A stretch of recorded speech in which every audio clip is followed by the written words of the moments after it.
Assalamualaikum warahmatullahi wabarakatuh. Apa kabar anak-anakku semuanya? Alhamdulillah, barokallah. Setelah kalian libur, tentunya libur panjang ya, hampir 2 minggu kalian sudah libur di situ. Dan kalian sudah belajar dengan sendiri dalam 2 minggu tersebut. Saat ini mulai pembelajaran lagi di pelajaran sekolah dengan tetap semangat, selalu semangat, dan selalu bersemangat. Ya nak ya. Oke. Dalam kali ini, pertemuan kali ini kita akan berbicara atau belajar tentang teks puisi rakyat. Nah, tentu kalian pastilah tahu apa itu teks puisi rakyat. Nah, tentunya puisi zaman dulu, ya. Puisi lama. Nah, ini ada dari teks puisi rakyat ini ada beberapa macam. Nanti kita akan belajar dengan sendiri-sendirinya. Ya, kita bahas dengan sendiri-sendiri. Oke. Yang pertama kali kita harus tahu dulu tentang apa sih pengertian dari teks puisi rakyat tersebut, itu kan. Nah, paling tidak kita harus tahu dulu pengertian dari teks puisi rakyat itu merupakan kesusastraan rakyat yang sudah tertentu dari segi bentuknya. Jadi zaman dahulu itu ada kesusastraan rakyat itu yang udah ditentukan, bentuk-bentuknya itu sudah ditentukan. Nah, pada umumnya puisi rakyat terdiri dari beberapa deret kalimat. Ada yang berdasarkan panjang pendeknya suku kata, ada yang berdasarkan dari mantra, bahkan dengan lemah tekanan suaranya, atau juga hanya berdasarkan irama. Itu ya nak ya. Nah, kita kupas beberapa macam di sini yang kita pelajari dalam teks puisi rakyat. Nah, yang kita pelajari teks puisi rakyat di sini ada 3 jenis. Yang pertama adalah pantun, gurindam, atau syair. Gurindam, syair, pantun. Nah, ini ya, atau gurindam, pantun, syair. Nah, ini yang kita pelajari ini ada 3 jenis puisi rakyat yang harus kita pelajari. Nah, nih untuk gurindam. Nah, kita belajar tentang gurindam terlebih dahulu. Apa sih gurindam itu? Nah, kita lihat. Gurindam merupakan puisi lama yang berasal dari negara India. Nah, istilah gurindam ini berasal dari bahasa India, yaitu kirindam, yang berarti mula-mula atau perumpamaan. Sedangkan gurindam merupakan syarat dari moral dan nilai agama. Oleh karena itu, bagi orang dulu, gurindam sangat penting untuk dijadikan norma di dalam kehidupan. Nah, gurindam merupakan salah satu puisi lama atau Melayu yang sangatlah penting sebagai warisan budaya bangsa. Itu nak. Oke, kita belajar bagaimana ciri-ciri tentang gurindam. Nah, kita pelajari tentang ciri-ciri gurindam. Nah, gurindam terdiri dari 2 baris dalam 1 bait. Nih, diperhatikan ya. Terdapat dari 2 baris dalam 1 bait. Nih, ada 2 baris. Setiap baris mempunyai jumlah suku kata sekitar 10 sampai 14 suku kata. Setiap baris mempunyai rima atau bersajak AA atau BB. Merupakan satu kesatuan yang utuh. Nih ya. Kemudian pada baris pertama berisikan masalah, soal, dan perjanjian. Pada baris kedua berisikan jawaban akibat dari masalah atau perjanjian yang terdapat pada baris pertama. Maksud atau isi dari gurindam yaitu terdapat pada baris kedua. Nah, baris ke-1-nya itu berisikan akibat masalah ya. Sedangkan baris kedua itu berisikan akibatnya isinya. Nah, sedangkan isi dari gurindam biasanya berisikan nasihat, kata-kata mutiara, atau bisa juga tentang filosofi hidup. Nah, Di sini biar tidak bingung, Ibu memberikan contoh dari gurindam. Coba diperhatikan contoh dari gurindam. Nih, tadi kan ciri-cirinya terdiri dari 2 baris, ya. Nah, ini ada 2 baris, ada 5 gurindam yang Ibu buat di sini. Oke, coba kita lihat, benar tidak? Tadi ciri-cirinya terdiri dari 2 baris, sudah benar ya, ada 2 baris, itu kan, itu yang dinamakan dengan gurindam. Kemudian ciri yang kedua, di situ terdiri dari 10 sampai 12 suku kata, ya kan?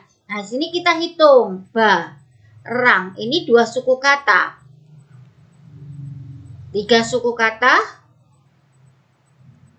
Ini ada 4 ya, 1, 2, 3 juga. Kemudian ini 2, ya. Nah, di sini kan ada 10 suku kata sampai 12 suku kata. Dari masing-masing ini ada 10 sampai 12 suku kata. Nanti coba kalian hitung sendiri ya. Nah, ciri yang kedua dari gurindam tersebut. Nah, tadi untuk baris pertama itu merupakan masalahnya barang siapa mencari ilmu. Nah, ini barang siapa mencari ilmu itu suatu masalahnya. Kemudian akan terjawab dengan isinya. Maka carilah ke para guru. Nah, ini ya, barang siapa mencari ilmu, maka carilah ke para guru. Ketika engkau tengah belajar, haruslah tekun dan juga bersabar. Barang siapa tidak berilmu, bagaikan kursi tidak bertumpu. Ilmu jangan hanya dihafalkan, namun juga harus diamalkan. Kalau engkau tidak tahu, maka harus cari ilmu. Ini nak. Nah, tadi kan Ibu bilang bersaja AA atau BB, ya kan? Ini U berarti juga U. Ada R berarti juga R. Ada U juga ada U. Ada kan. U dan U. Nah, ini yang dinamakan dengan bersaja AA atau BB ya. Tuh. Nah, ini yang merupakan dari gurindam. Nah, kita untuk gurindam sudah tahu semuanya, nggih? Ya. Oke, kita lanjut ke materi pantun. Nah, biasanya kalau ada kegiatan seperti ini, nih pastilah kalian tahu di sini ada permainan pantunnya. Ada gambar seperti ini pasti ada permainan pantun. Nah, coba kalian perhatikan di situ. Ya, nih di dalam kegiatan atau kebudayaan ada bela diri dan seni bela diri di sini. Ini ada di dalamnya ada pantun. Nah, kita belajar tentang apa sih pantun atau ciri-ciri pantun dari pengertian dari pantun terlebih dahulu ya. Nih, kita lihat pengertian dari pantun terlebih dahulu. Nah, pantun itu puisi lama yang membudaya dan mengakar di dalam masyarakat. Ini pantun. Ya, pantun mempunyai banyak nama di berbagai bahasa dalam bangsa ini. Nah, pantun itu ada bahasa Toba, ada termasuk di tonton bahasa atau bahasa Tagalognya. Tuntun itu termasuk bahasa Jawa yang kurang lebih memiliki arti yang sama ya. Pantun, tonton atau tuntun itu memiliki arti yang sama. Cuma kalau pantun berasal dari bahasa Toba, tonton itu dari bahasa Tagalog, tuntun itu dari bahasa Jawa.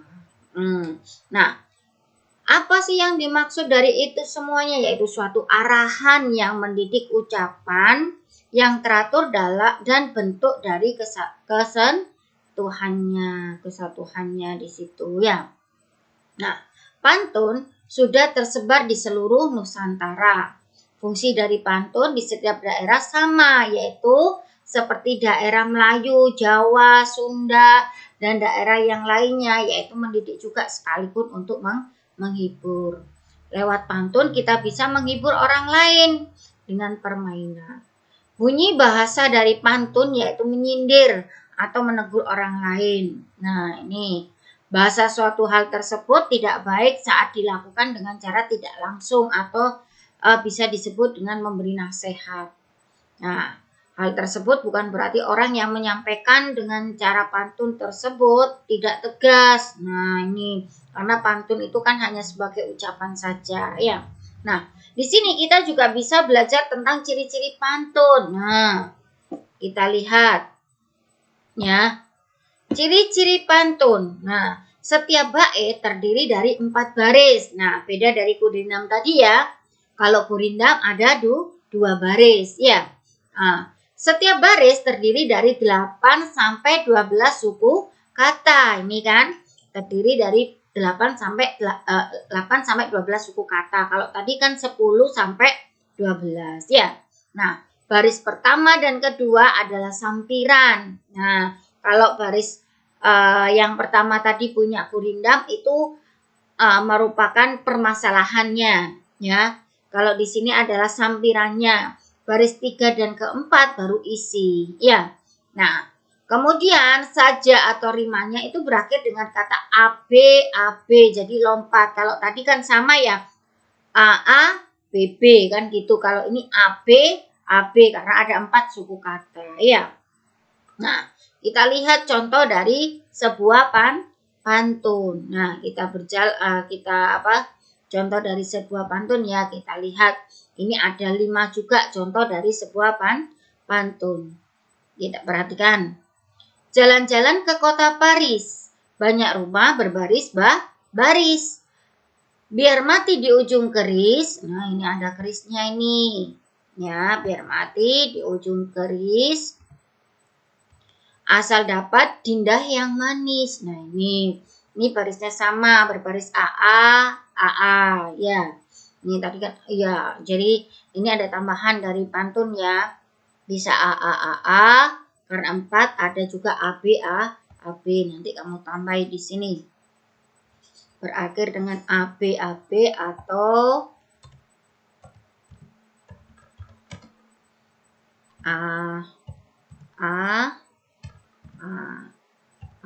itu ya. Ya, nanti ditambahin sendiri di situ. Oke. Nah, kemudian kalau keledai sudah ditanam, janganlah lagi meminta talas. Kalau budi sudah ditanam, janganlah lagi meminta balas. Nah, ini yang dimaksud dengan A, ini B, ya kan? Beda kan? As, as. Berarti A, B, gitu ya. Ini juga ada juga layangan putus menyangkut di paku. Pakunya nempel di jemuran baju. Cintamu tulus hanya untukku, tapi sayang mamaku nggak setuju. Maksudnya gitu. Nah, ini karena masih SMP juga, kelas 7 juga ya. Nah, yang dipikir adalah belajarnya. Oke? Nih. Sungguh bahaya ular berbisa. Bila digigit akan koma. Sungguh bahagia ku rasa bila kita selalu bersama. Nah, ini. Pokok pinang ditanam rapat, puyuh kita berlari-lari, samalah kita menjunjung adat, tunggak budaya, samai di hati. Ini ya, ini merupakan dari pantun. Nah, kita belajar yang ketiga, selain tari gurindam, pantun, baru apa nak? Apa? Gurindam, pantun, lalu? Iya benar, syair. Nah, setiap orang pasti bisa bersyair gitu ya. Nah, ini apa sih syair itu? Gitu ya. Syair merupakan salah satu dari puisi lama. Syair berasal dari negara Persia yang dibawa masuk ke dalam negara ini bersama dengan masuknya agama Islam ke Indonesia. Nih, istilah atau kata syair yaitu berasal dari negara Arab, yaitu syair atau syuur yang mempunyai arti perasaan atau menyadari. Lalu kata syuur berkembang menjadi sir'u ya, menjadi si'ru yang mempunyai arti puisi di dalam pengetahuan umum. Nah, di dalam perkembangannya syair mengalami modifikasi atau perubahan, oleh karena itu menjadi khas Melayu. Nah, dan sudah tidak lagi mengacu pada sastra syair dari negara Arab, tapi bisa dari Indonesia sendiri. Dalam hal ini yang berperan besar dalam membentuk syair khas Melayu adalah tokoh penyair. Semua seperti Hamzah Fansuri dengan karyanya syair perayu, syair dagang, syair burung pingai, dan syair sidang fakir. Ya, kita lihat dari ciri-ciri syair nih, supaya kalian bisa membedakan juga. Syair mempunyai ciri-ciri yang membedakan dengan teks puisi lama lainnya. Yang pertama, dalam setiap bait terdiri dari 4 baris, berarti masih sama dengan pantun, ya. Tapi dalam syair ada perbedaannya tentunya ya. Nah, dalam setiap baris terdiri dari 8 sampai 14 suku kata. Syair bersaja a, dan setiap baris adalah isi. Nah, kalau tadi kan setiap baris 1 dan 2, kalau pantun baris 1 dan 2 itu sampiran, baris 3 dan 4 isi. Tapi kalau syair ini merupakan isi semuanya ya. Semua dalam setiap barisnya semuanya isi. Bahasa yang digunakan itu biasanya berupa bahasa kiasan. Nah, syair seperti itu pakai bahasa kiasan. Coba kita lihat contoh dari syair. Jangan risau dengan cobaan. Jangan bersedih karena kesulitan. Berdoa saja pada Tuhan, insya Allah Dia akan kabulkan. Nah, ini ya. An, dan an. Ya. Tak perlulah kau menabur cinta. Ini hanya akan membuat luka. Jika akhirnya kita tak bersama, tak seperti janji kita saat kala. Nah, itu. Ke sekolah luruskan niatmu, tekadkan hati mencari ilmu. Tak ada rugi belajar tiap waktu, supaya baik masa depanmu. Waktu kamu sudah besar, jangan bertutur dengan kata kasar. Jadilah pribadi yang sabar, agar tetangga tak jadi gusar. Mungkin begini, harusnya cinta. Jangan berliku berdamping cerita, pastilah terkenang sepanjang masa, mungkinkah abadi selamanya. Itu ya. Nah, itu yang merupakan syair. Jadi sudah tahu ya, sudah jelas ya perbedaan dari gurindam, pantun, dan juga syair. Sudah jelas ya nak ya? Ya, oke. Pastilah kalian sudah jelas. Supaya kalian lebih paham lagi, lebih mengerti lagi, coba deh setiap dari nih buatlah pantun, gurindam, dan syair. Ya, tugasnya kamu foto dan kirim ke WA ya. Ibu minta pada saat kamu mengerjakan, kamu pakai seragam. Nah, ya, waktu kamu mengamati apa yang ibu terangkan itu kamu menggunakan seragam, absensi di situ. Iya, seolah-olah kalian memang sekolah, tapi meskipun itu udah daring ya, meskipun di rumah, tapi kita tetap kan mau belajar. Nah itu, jadi ibu minta kalian kirim foto saat belajar itu, kirim di WA grup atau boleh wapri ibu juga boleh, tapi lebih asik kalau kalian di grup karena teman kalian di situ kan ingin mengenal kalian lebih jauh lagi sebenarnya ya. Nah, supaya kalian lebih dikenal dengan teman-temannya. Jadi tugasnya buat 1 buah pantun, 1 buah gurindam, dan 1 buah syair. Semua karya sendiri ya. Oke? Oke, pasti kalian sudah tahu. Ibu akhiri. Wassalamualaikum warahmatullahi wabarakatuh.